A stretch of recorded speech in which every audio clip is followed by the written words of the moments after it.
Welcome to WNBA Game Time, presented by Dick's Sporting Goods. What many perceive as consistency issues, especially when it comes to games being officiated, Lisa.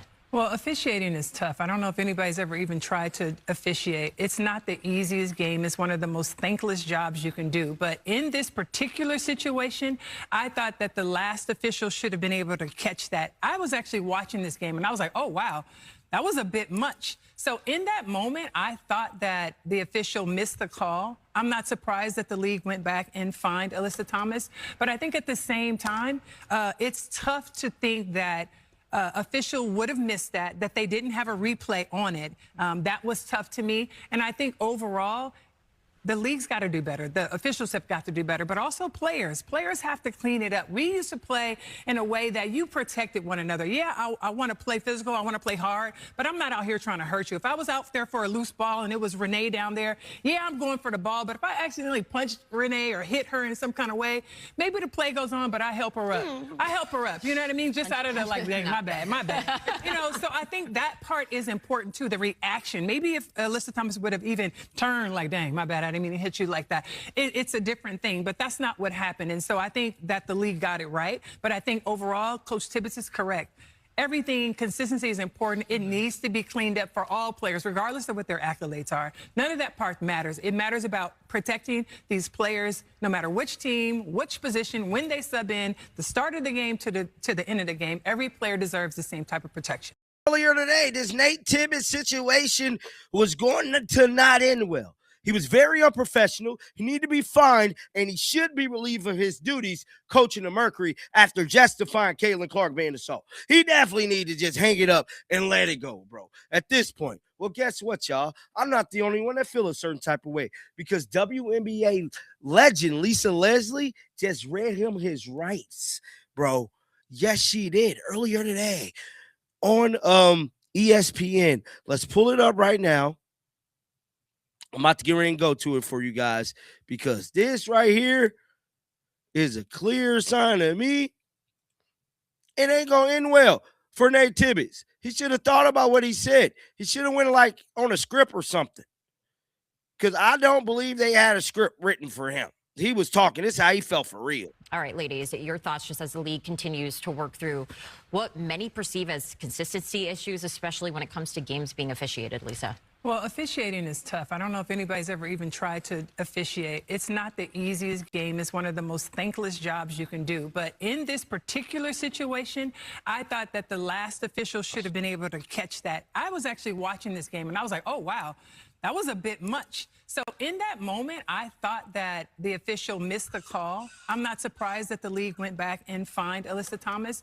But I think at the same time, it's tough to think that official would have missed that they didn't have a replay on it. That was tough to me. And I think overall, the league's got to do better. The officials have got to do better, but also players. Players have to clean it up. We used to play in a way that you protected one another. Yeah, I want to play physical. I want to play hard, but I'm not out here trying to hurt you. If I was out there for a loose ball and it was Renee down there, yeah, I'm going for the ball. But if I accidentally punched Renee or hit her in some kind of way, maybe the play goes on, but I help her up. I help her up. You know what I mean? Just out of the, like, dang, my bad. You know, so I think that part is important too, the reaction. Maybe if Alyssa Thomas would have even turned like, dang, my bad, I didn't mean to hit you like that. It's a different thing, but that's not what happened. And so I think that the league got it right. But I think overall, Coach Tibbetts is correct. Everything, consistency is important. It needs to be cleaned up for all players, regardless of what their accolades are. None of that part matters. It matters about protecting these players, no matter which team, which position, when they sub in, the start of the game to the end of the game. Every player deserves the same type of protection. So that was Lisa Leslie. Not playing no games. Now, we also know what Nate Tibbetts said earlier. Let's roll it. This is Nate Tibbetts right here, right now. I'd like to address the AT situation. First off, the Mercury organization would like to let AT know that she's 100% supported by us. The people in this league know who AT is. She's a competitor. The people in this league definitely know who she is. She's a thug, she's a criminal, and she definitely is a dirty player. No matter how you try to spin this, no matter what you try to do, Nate Tibbetts, your player is a dirty player, and she definitely put hands on people. She's a winner and she's tough. The one thing she is not is cheap. I respect Steph White. I got to know her with USA Basketball. I respect her as a coach and a person, and I understand her sticking up for Caitlin in this situation. But to say that we had 2 cheap shots in that game, to me, is ridiculous. Steph knows AT. She got the opportunity to coach AT for 2 years, and she knows what AT stands for and what she's about. Next, I'd like to hit on my disappointment with the suspension process by our league and our leaders in the W. This was not a thorough investigation, in my opinion. The people involved were not questioned at all.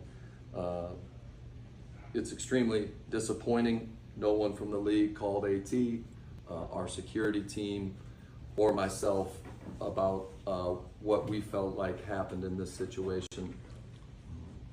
There is a protocol to be followed. Just coming from the NBA, there's been many investigations that I've heard about that there was calls on both sides, and that was not done in this situation, and that's disappointing. I agree with everyone's stance. Let's continue to clean up our game. I'm part of the referee task force, the same that Steph White is, and Cheryl Reeve and Becky Hammond. The goal is to clean up our game, but I do think it's important not to rely on social media screenshots. This is a slippery slope, and let's watch the whole play, the whole game. We've got more people on our eyes. It's a great league. I hope that we can all agree that consistency is the main thing in how we call these games. React to situations like this with consistency. Let's don't base it on generational talent, fan base involvement, all-star level players, or role players. Let's don't base it off veterans or young players or white players or black players or international players. If this is the standard, make this the standard. Even if the roles were reversed in this situation, make the storyline and the suspension the same.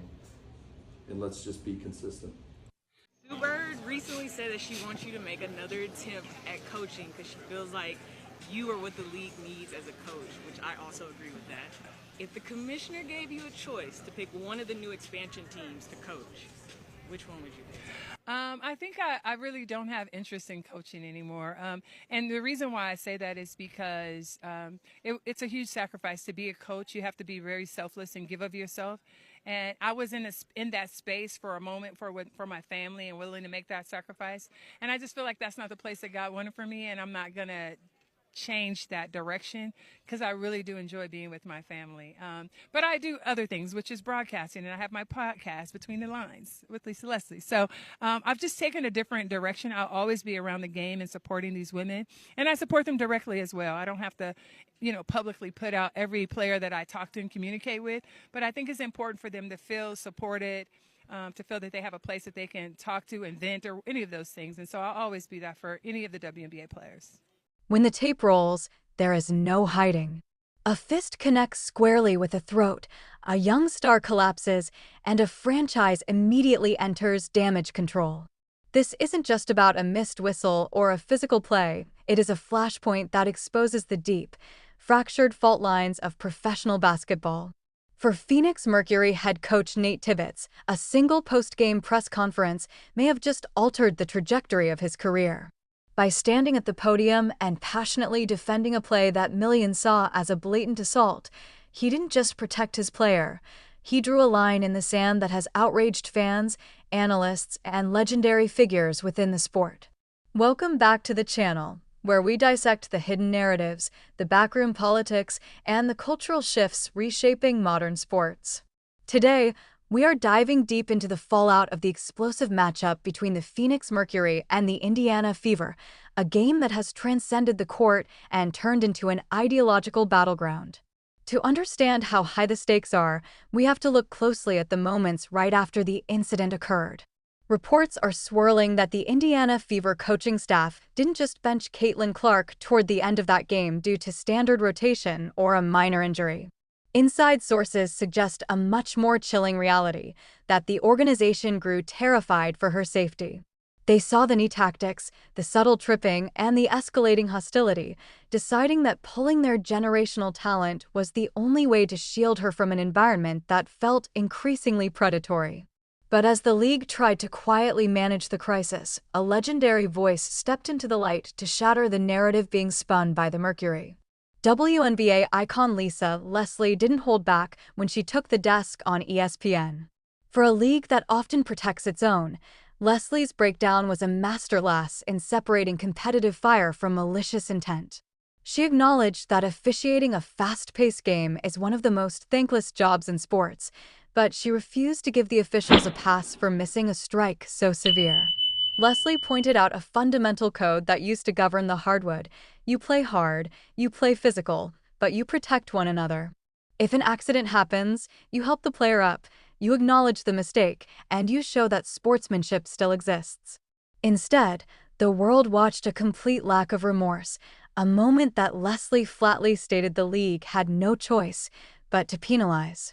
Yet, hours before the legendary center read him his rights on national television, Nate Tibbetts sat in front of microphones and delivered a defense so tone-deaf it left the basketball community stunned. He claimed the Mercury organization stood 100% behind the actions on the floor. He called his player a competitor, a winner, and someone who is tough, vehemently denying that any cheap shots took place.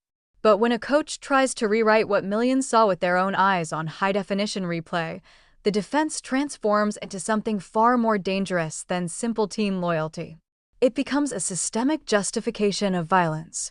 Tibbetts didn't stop there. He launched an attack on the league's investigation process, complaining that neither he nor his security team were contacted before the suspension was handed down. Coming from the NBA, he expected a lengthy, bureaucratic back and forth. What he failed to grasp is that the league treated this exactly like an in-game video review. When the footage shows a direct strike, there is no need to call a committee meeting to ask how the perpetrator felt about it. The evidence was absolute, and the league acted swiftly to protect its product and its players. This brings us to a critical junction in how the sport is evolving, and we want to hear exactly where you stand on this. Do you believe the league's suspension was a fair enforcement of player safety, or do you think the defense from the Mercury coaching staff proves there is a deeper bias at play? Take a quick second to hit that subscribe button, turn on your notifications so you stay completely updated on this breaking story, and drop your thoughts in the comments below. The defiance from the Mercury camp becomes even more baffling when you look at who called them out first. Connecticut Sun head coach Stephanie White, who previously coached the very players involved and understands the locker room dynamics better than anyone, went on record calling the plays cheap shots. White risked fines and league reprimand to speak the truth because she saw a line being crossed. When an experienced, respected coach calls out a former player for dangerous tactics, the excuses about intense competition completely evaporate. The narrative Tibbetts tried to construct next was perhaps the most polarizing part of his entire speech.